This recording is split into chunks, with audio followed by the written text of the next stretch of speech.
Hello and welcome everybody to season 2 of Forward Path. I'm your host Patrick, and with me today is our one of our co-hosts, Mike. I'm not going to give the last name, so I don't want them to search you out and give you a hard time, but they won't give you a hard time. Once they get to know you, they'll love you.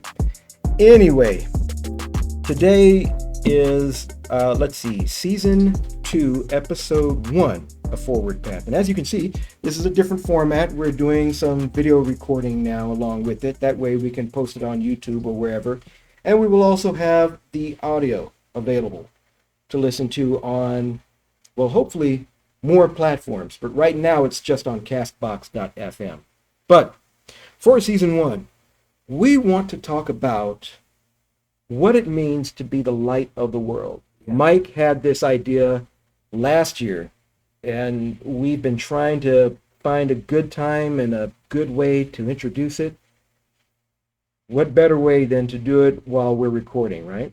So this was Mike's idea, and he actually went out and did some things to get some information. Mm-hmm. And I'm going to let him talk about that. Mike, what made you want to, well, I don't know if you could call it deep dive.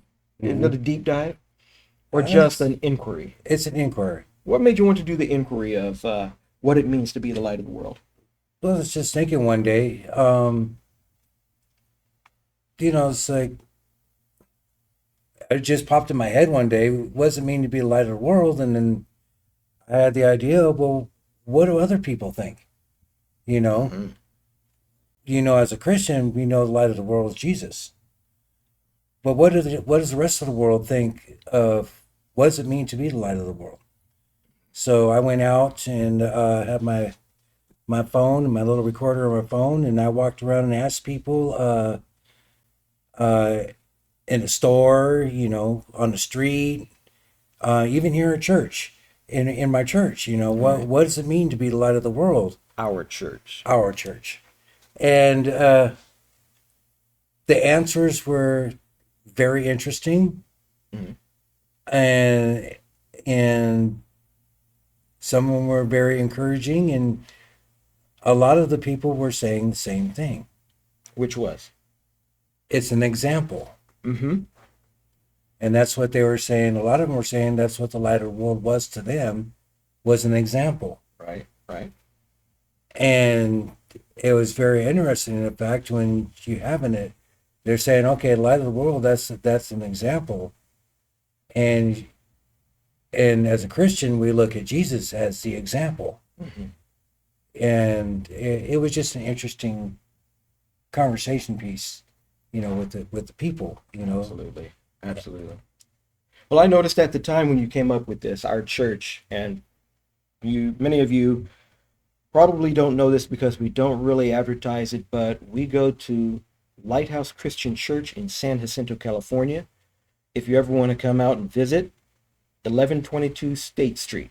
Yep. So coming out, San Jacinto, California, Lighthouse Christian Church. This is not a Lighthouse Christian Church podcast. And that is so that in case we say something that's not quite right or does not quite measure up to the church's doctrinal statement, we don't want to have any unnecessary backlash on them. Yeah. We're human, as are the rest of the groups, or the rest of the people in our group. We're all human, and we can say the wrong thing without trying. So we just want to try to keep a separation there so that the church doesn't suffer for it. But come on out, visit us. And I was about to say, at the time when you brought that up, we had the slogan, I think it was a slogan, "It's dark out there, be the light." Yes. Matthew 5:14, I believe. Yeah. If we had other people with us, I could give them a little signal and tell them to research that. Mm-hmm. It might be in the document that I shared with you, but I think it is Matthew 5:14. And I was sitting here listening to the different recordings that you played. Yeah. That you recorded with these interviews, these little micro interviews that you had with people. And it is, as you said, I noticed the same thing. Mm-hmm. Most people know that to be the light, you are an example. Yeah. If you're a light at work, you're an example of how you ought to do that job, or an employee. Right. If you're a light wherever, you're the example of that specific whatever. Well, in the subject of church and the subject Mm-hmm. of living for God, I guess we Mm-hmm. should make that distinction. We are talking about the Christian lifestyle, living for God. Being the light, you are expected to be an example. Right. That being said, what can people expect to see in our example? Well, what they're supposed to see in our example is And Jesus. that's what I mean, supposed to. Yeah. Mm-hmm. They're supposed to see Jesus in our example. If somebody sees us uh in a grocery store or in wherever, if we're out there walking around, um people should be able to see a light in us, to be an example. Are we always like that? No. Do we make mistakes? Absolutely. Are we always where we're supposed to be? No. But as a Christian, we're supposed to be that example. We're supposed to be that light. We're not supposed to be walking around condemning people every time, somebody says something. Amen. So to be that light, to be that example, um, it's like you were saying in Matthew 5:14, it says, "You are the light of the world. A city set in a hill cannot be hidden." So if you're the light of the world, you're out there. Right. People are going to see you, Right. and they should be able to approach you without worry or condemnation or anything else. Uh, they should be able to approach you with an open heart, Safely. safely. Absolutely. And I think the other thing that we need to look at this is that this is a commandment. Right? Yes. This is not something where we could say, well, I don't really want to be that kind of a Christian. I'd rather just lay back and just do my thing, be a good person the way God wants me to, and keep people out of my business. But this is not about keeping people out of your business. No. This is about being obedient to the Word of God. Because God has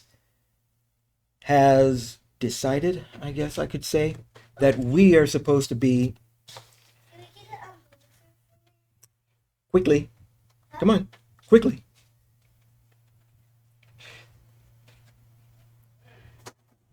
There you go.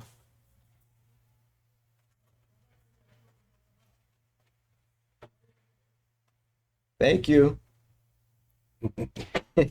So that is one of the things that we might have to deal with throughout season two. Yeah. We record here at the church, and it's not that space is limited, but that all of it is open to pretty much everybody at any time. Very few places that are closed off, and we wouldn't want to record in those places anyway. So thank you for your patience. What was I talking about? I was talking about it being a commandment. Yeah. And it genuinely has to be a commandment.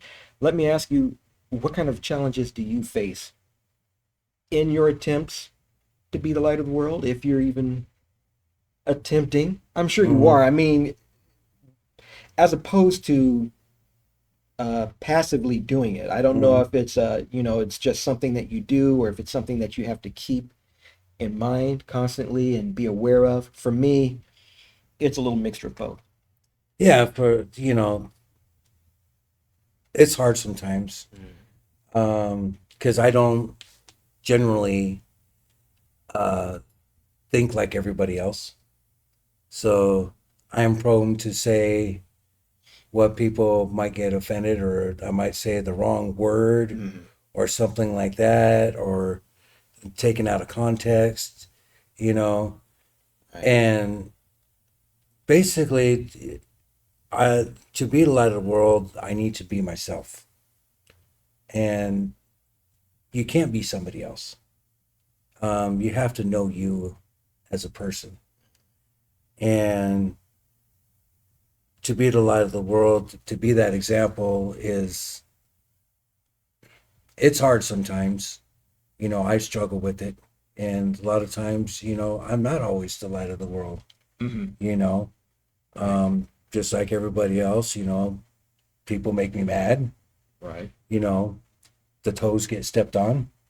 Um, People step on my air hose and everything So else. true. So true. And but I try to be kind and try to be. I've learned what I'm doing now is how I'm changing things. Is I'm getting rid of the glass half empty, Oh, okay. and I'm keeping the glass half full. Okay. Okay, A different outlook on it. different outlook on Different it. perspective. Okay. Because if you're constantly have that glass half empty, then the sky is always falling. Mm-hmm. If you have that glass half full, then yeah, you had a bad day, but there's always a positive that happened within that bad day. And if you look to that positive, your bad day is okay. Okay. I like that. You know what I mean? Yeah. Yeah. Yeah. So that's how I started doing things. Right. My wife, she'll like, oh, I've been struggling with this. I've been struggling with this. I've had a hard day. And then she'll list something that was funny or something that a little piece that was funny or positive, and then I'll point out that funny or that positive and say, well, there you go. Yeah. You have to see that. Don't look at the rest of the junk.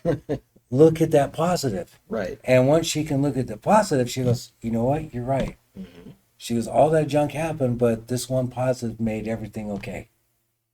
So that's the way I started trying to see things. Instead of a glass half empty, I see it as glass half full. Okay.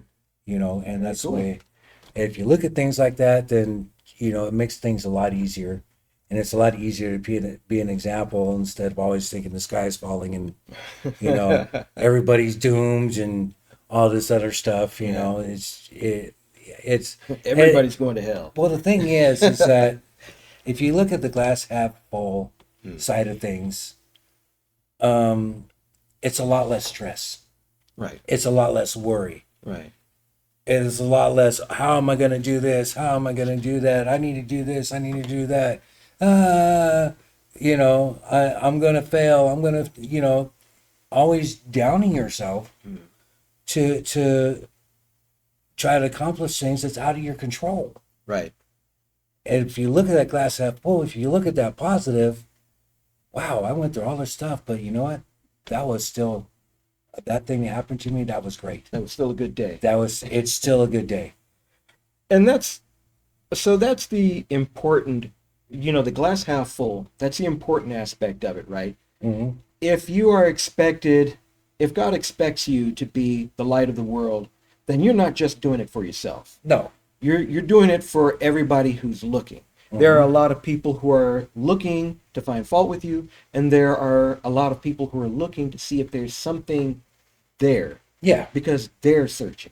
Mm-hmm. And if you can't focus more on the glass half full aspect, then you can't be the proper light that they need to see. Exactly. Your glass half empty perspective is going to reflect in that light, right, where you really won't have a whole lot of positive things to say. Somebody who maybe wants to know what this whole God thing is about. Yeah. And comes to you and is asking you because on this particular day, that person is really dealing with something kind of difficult. Yeah. And they're like, look, is there anything to this God thing? Can I expect this Christianity thing to help me with what I'm going through? Yeah. And if your mindset is on glass half empty, you're like, ooh, after you told me what you're going through, I don't know. That's hard. Be ready. Yeah. It's going to be all just an uphill battle from here. Watch out. Whereas your glass half full idea would be to say, like, well, you know what? You've made it through the day. Mm-hmm. You're going to be okay. God has never promised us that we'd have good days all the time. He's warned us that we'd have hard days, but mm-hmm. he's also told us in his word that he's overcome the world and we can be of good cheer. Yeah. In that time. Well, if you look at it this way too, here's two things to look at. Okay, you keep your glass half full. do not keep your glass full. Why is that? That's Because interesting. if you keep your glass half full, not full, because if your glass is full, you can never learn anything. Mm. There's nothing more that can go in the cup. Right. It's full. Okay. You're not learning anything. Okay. If you keep your glass half full, you see the positives and you're also learning things along the way in the process. Mm. See, me, I'm 52 years old and I am a slow learner. Okay. It's taken me years to get up to this process I am now because I was a very glass half empty type of person. I hated church. I hated what it stood for. To me, the church was about money, and that's all it was about. Because I looked on my mom always liked to watch those shows on the television, and the preacher saying, "If you send me this much money, I'll give you a blessing." Mm-hmm. You know, while that preacher has private jets, he's got mansions, he's got gold cars, he's got all this stuff, but the poor people, he's taking their money. You know, so that's how I saw church. Yeah. And so for me, I was always that glass half empty. Right. You know. Then when I was finally shown the way back to church, I sat there in the service in the back, sitting in the back seats in the back of the church because I didn't want to be seen. You know. And God sat there through the whole service just smacking me around with the words that were coming out of the preacher's mouth. You know, it's basically saying, "Who are you?" You know. And so, yeah, it hurt. As it should. It should. It hurt. It's not going to mean anything if it doesn't hurt. But that's the point, you know. It's like I viewed very negative. And even when I got to the church, my view was still, I had a lot of things to shed off me that were in the world. And there's a lot of layers, a lot of onion layers that had to come off of me that were left there by the world. So, and I'm still learning to this day. And it's a beautiful thing because I'm keeping my glass half empty so I can learn. You know, I'm still, you know, today in the Bible study, there's our Bible study today, you know, we're studying Exodus. There's a lot of stuff to back out in just this one verse or one chapter that we're reading. Yeah. And we're sitting there going back and forth on it, and there's a lot of stuff in there. Right. And there's always something to be learned. And that's the one main thing I've learned in my life is never have your glass full to where you cannot learn anything. Because if you do that, you're going to fall. The Lord is always going to give you something to learn. He's going to give you stuff to look back on, but don't go get it. You know what I mean? Don't go get it. Yeah, because you got sins and stuff from your past, and when you became a Christian, you had that lifestyle. Right. That thing you had to leave behind. The Lord wants you to go forward. He doesn't want you to go back. And if you start going back, then you're going to have a hard time dragging all that stuff forward. You know, He wants you to let go of it. Yeah. You know? Absolutely. That's why Jesus said, "Take my yoke, it is light." You know, don't carry yours. You can't carry yours. Give me your yoke. Take mine. It's light. It's easy. You know, but we tend to make our lives hard in that glass half empty type of place. Right. When Jesus said, "No, take my yoke, be the glass half full, and move forward." And learn along the way. And learn along the way. And I'm still learning this day. I'll learn stuff from little kids will say something to me. I'm like, wow. You know? And kids have that way. Yeah.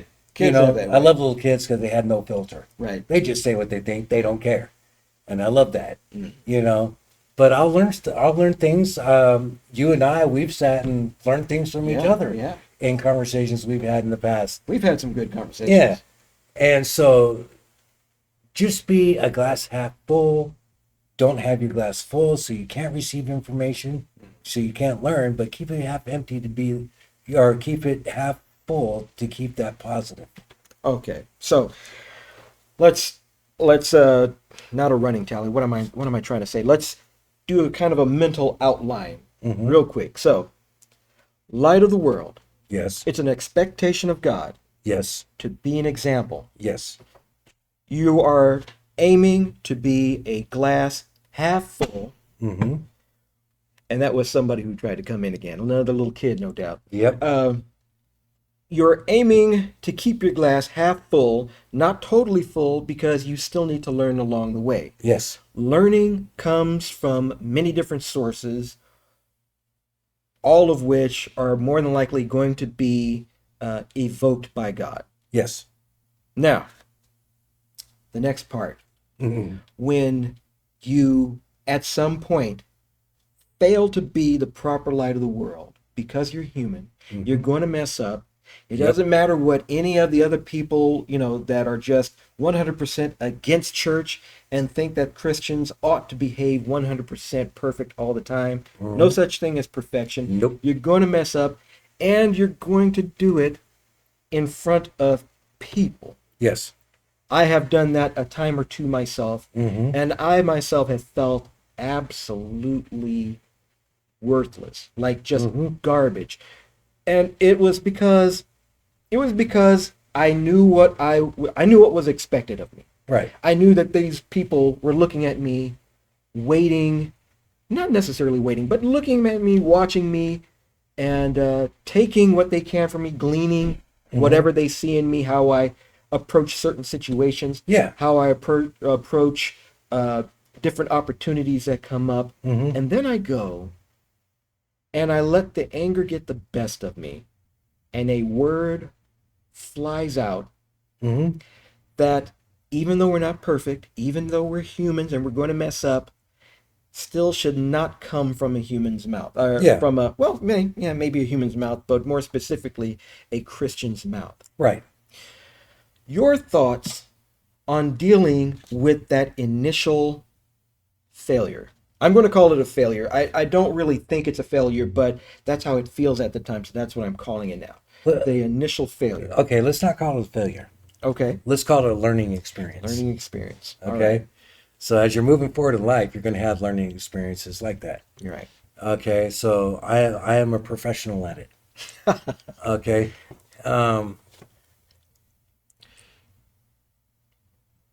Especially, things tend to happen more, believe it or not, in the workplace than anywhere. Because the workplace, you got a whole bunch of people that aren't Christians. Yeah. And they act a certain way. And they're around you all the time. So, but I've been getting better. There was a gentleman that I used to work with. He blew up on me one day, and my normal reaction would be to blow up back.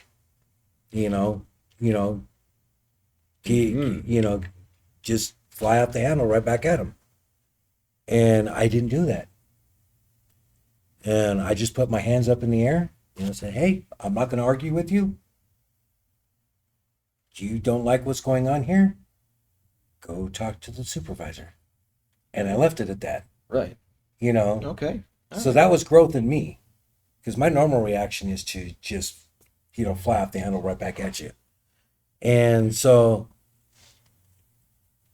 yeah, how do I feel like you when I do stuff like that, and I have to come back later and apologize to everybody on, oh man, Yeah. Even to your spouse, you might say something that's completely wrong. And then you have to come back and say something, apologizing and have a long conversation and all these things. And so I'm trying to explain it. It's hard for me to explain things. I don't know. I think you're doing a pretty good job. So yeah, when people are flying off the handle at you, you got to take a deep breath first. Okay, and I think that's the problem. We as humans, we don't take deep breaths. We just react. We react. Yeah. Because that's our natural reaction as a man. when we're getting somebody's acting some kind of way, we act some kind of way back. And that's the way it is with the man. That's what we do. That's our nature. And so to go against nature and say, I have to look at this from a different point of view. In James, in the book of James, it says we are to be quick to listen, slow to speak, and slow to anger. Mm-hmm. And that is so hard to do. It's very hard. It's so hard to do. It is very hard. It's like, especially if your pride is nicked just in the right way. It's so hard to do, and I'm like, I'm a man, James. You don't talk to me like that. I'll show him. I'll show her. Yeah, James. Just because you're brother of Jesus, come on. You want me to be slow to speak when somebody's chewing me out. You want me to be quick to listen and slow to anger. What? How do you expect me to do that? And then you know how? Glass half full. Glass half full.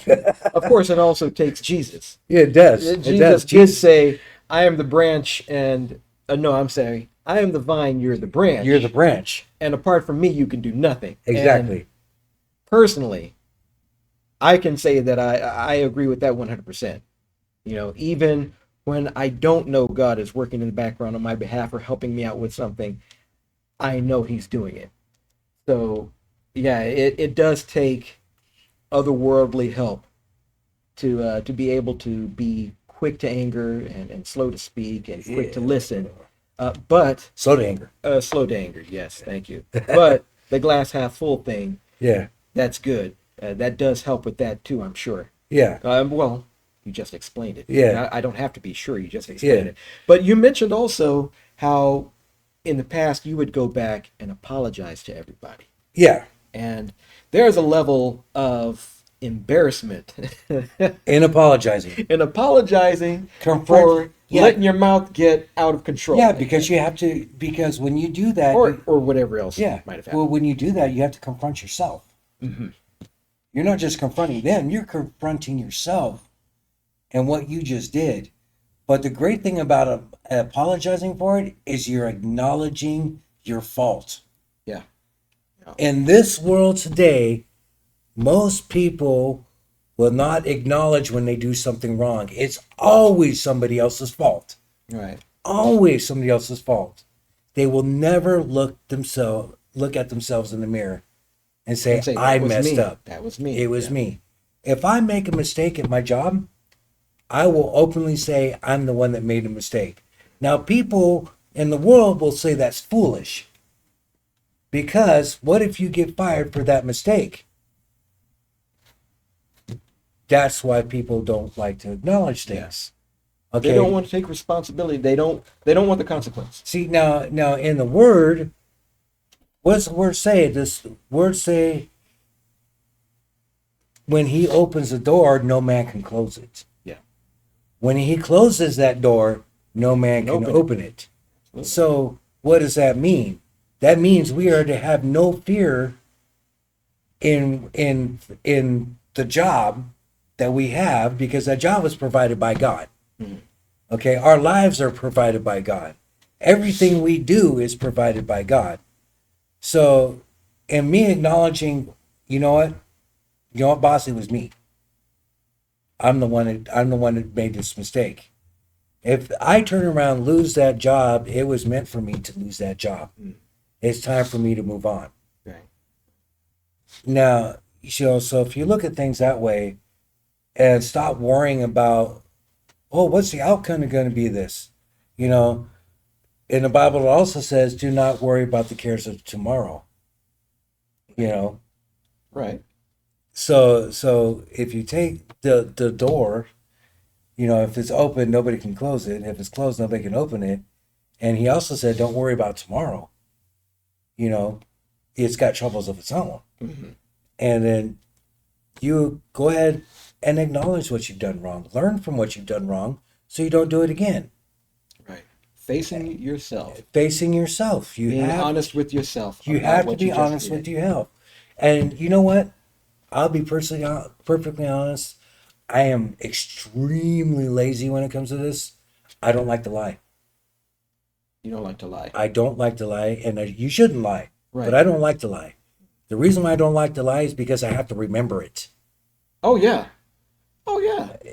That's Because it rarely stops at just the one lie. yeah. So that's why I don't like to lie. So that's I'm why too you're lazy. I'm lazy because I don't like to lie because I'm too lazy to remember the lies that I spoke. Right. You know, so So there you go, folks. Just be honest. Just tell the truth. That way you don't have to remember anything. you don't have extra. to remember the lie. That's it. Because undoubtedly you're gonna. I've tried it too. I've lied many a times. You're gonna- And it Yeah. leads nowhere. Because you end up spelling that lie out to the wrong person. Yep. And they Yeah. go, really? And then here it comes. Open the floodgates. Here it comes. All right. So we've got. Let me go down the list again. The commandment Yeah. being the example, Mm-hmm. the perspective of a glass half full, Yep. and facing yourself, Mm-hmm. being honest with yourself about what you did when you, what did we say we were going to call it? Learn. Learn. When you go through the learning experience yes. that comes from not being that light, And but making a rather mistake. letting something worldly escape. Mm-hmm. And so, in those times, yeah, we've got to be honest with ourselves. Like I said, I've done it a few times myself, and the only thing that I know that has ever really helped that is what Mike was talking about, going to the people and apologizing and saying, look, I mean, I shouldn't have said that. I am sorry I said that in front of you. And I don't even try to make it into, I'm a Christian and I've always been a pretty good Christian and, this is not me. And I don't do all of that. No. Because none of that matters. Once it's out there, You shouldn't do that. none of that matters. Right. You shouldn't do it. But just, look, I shouldn't have said that. I'm sorry I said that, and I will work to do better around you. Mm-hmm. Okay, so I think we've pretty much covered Yep. being the light of the world. Yes. Now, if you are a new Christian, that doesn't change. God still expects you to be the light of the world, and you might find yourself in more learning experiences Yep. at the beginning, as Yep. all new Christians tend to do. But understand, Satan will lie to you, and he will send people your way to lie to you about your relationship with God. Don't let that happen. You have to know in your heart that your relationship with God is sincere and it's real. And if you keep that going on, then you'll be able to recover from those learning experiences. Yes. You'll be able to keep that glass half full so that you can not only look at things with the right perspective, but also learn along the way from God, from other people. Mm-hmm. And you'll be able to fulfill the commandment that God has placed in your life. Exactly. Mike, that was fun. Yes, it was. I really enjoyed that. And we are going to do more of these, you and me. Okay. And try to get, I forgot his name, Leroy. Leroy. Try to get Leroy in on some of these with us because he's very much like you. He has amazing insight in the scripture and applying it. So Yes. thank you, sir. Mm-hmm. And thank you, everybody, for joining us. We had a great time. We hope you. you did too. We thank you for taking the time out. And our schedule is going to be roughly every 2 weeks. With the whole scheduling with different people, doesn't always match up, but we're going to aim for every 2 weeks. So check back in 2 weeks. We should have another one. And to give you a quick preview, it's going to be focused on cryptocurrency. Ah. Now, how does that relate to the Bible, Patrick? How does that relate to being a Christian? Well, you'll have to tune in and find out. All right? That's interesting. It is. And until next time, you wanna sit in with us when we do that one? That's going to be with Sean. I wanna listen to that one because that's Well, pretty listen crazy. or sit in. I'll just sit in on it. Okay. All right. Well, then we might have 3 people, but two talkers. And one that knows nothing about cryptocurrency. Oh yeah. Well, I mean, we record this once before too. Yeah. Just the audio. and he was telling me some really interesting things that made a lot of sense. So, and he also, after talking to him, and you'll like this when you actually hear it, he does have a biblical foundation Okay. with his interest too. All right. So yeah, there's some biblical foundations there that are really good. Until next time, y'all. Thank you for watching. God bless, and we'll see you later. Oh, did it go? No, there it is. Are we still here? Oh, we are closing. Okay, so I forgot how I set this up. Okay. I was supposed to go to closing first. Oh, see, And then, it's supposed to bring up the music slowly and whatnot. once again, learning experience. Learning experience. Yeah. So I guess I'm not quite as ready to be the light of the world for streaming and podcast production yet, but I'm getting there. Okay, everybody. Thanks, guys. Thanks for watching. Bye. Bye-bye.